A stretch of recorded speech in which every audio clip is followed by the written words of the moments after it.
Halo anak-anak, hari ini kita belajar pada tema 1 subtema 3 pembelajaran ketiga.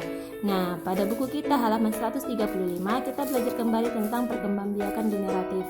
Di sini ada perkembangbiakan tumbuhan mangga, di mana ada seekor kupu-kupu yang hinggap pada pohon mangga yang membantu melakukan penyerbukan antara benang sari ke kepala putik. Setelah terjadi penyerbukan, hasilnya adalah zigot dan pembuahan. Nah, biji dari buah tersebut akan ditanam kembali menjadi tumbuhan yang baru. Lalu halaman selanjutnya ada perkembangbiakan vegetatif buatan. Yang pertama cangkok, boleh pada tumbuhan rambutan, mangga, dan yang lain. Yang kedua secara stek batang. Yang ketiga menyambung. Dan ada perkembangbiakan vegetatif alami. Ada akar tinggal, ada umbi lapis, umbi batang, dan umbi akar. Nah, lalu ada tunas adventif, spora, dan geragi.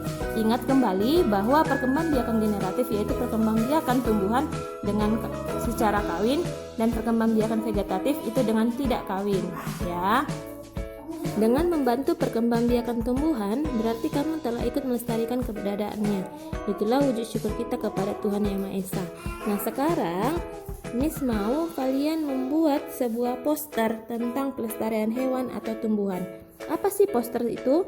Poster adalah karya seni atau desain grafis yang berisi komposisi gambar dan huruf yang menarik di atas kertas berukuran besar dan berisi pesan-pesan. Poster biasanya ditempel di tembok, di tempat umum, di kendaraan, dan di tempat strategis yang dikunjungi banyak orang dan mudah dibaca. Kerjakan di buku PR ya Kak, membuat sebuah poster tentang pelestarian hewan atau tumbuhan. Pelajaran selanjutnya yaitu di sini ada banyak sekali tumbuhan dan hewan ya. Dan kita sudah belajar tentang sikap-sikap yang mencerminkan dari sila-sila Pancasila. Pancasila adalah ideologi dasar bagi negara Indonesia. Kedudukan Pancasila sebagai dasar negara mengandung nilai-nilai yang dijadikan pedoman bagi bangsa Indonesia dalam kehidupan bermasyarakat, berbangsa, dan bernegara. Nilai-nilai tersebut terdapat dalam sila-sila yang ada di dalam Pancasila.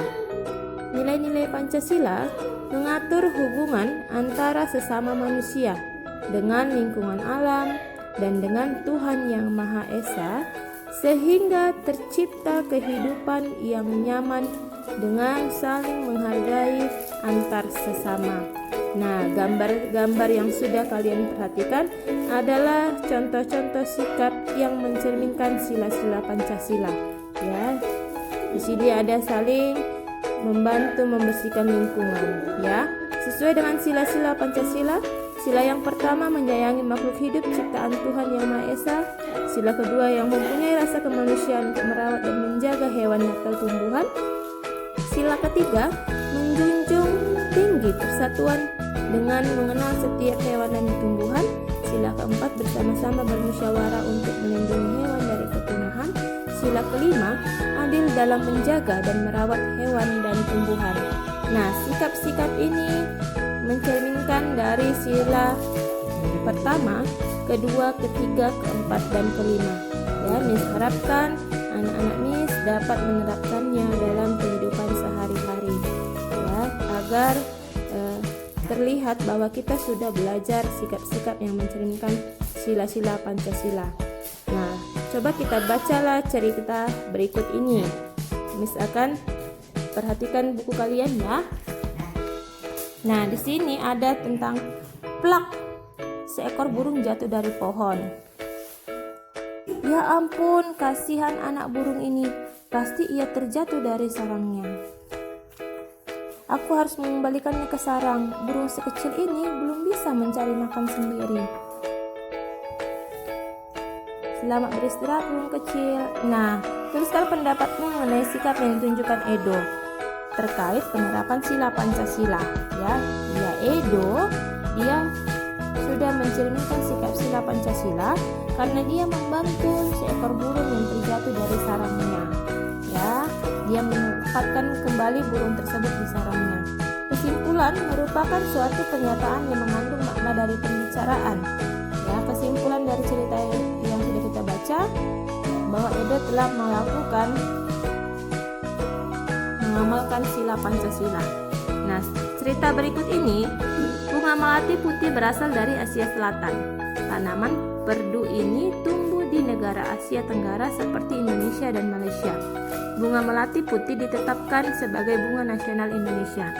Melati putih mempunyai bentuk mahkota yang sederhana dan berwarna putih. Aromanya yang lembut menenangkan. Pemeliharaan melati cukup mudah.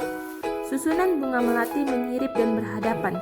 Bagian-bagian bunganya terdiri dari tangkai anak bunga dan di ujungnya terdapat daun pelindung berbentuk benang berjumlah 7 helai, disambung dengan tangkai bunga. Nah, pada cerita tersebut kita akan mencari apa kesimpulan dari bacaan ini.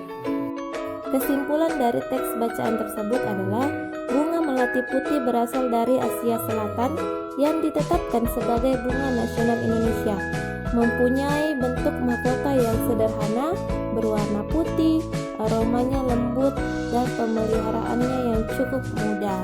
Nah, itu adalah kesimpulan dari teks bacaan yang sudah kita baca.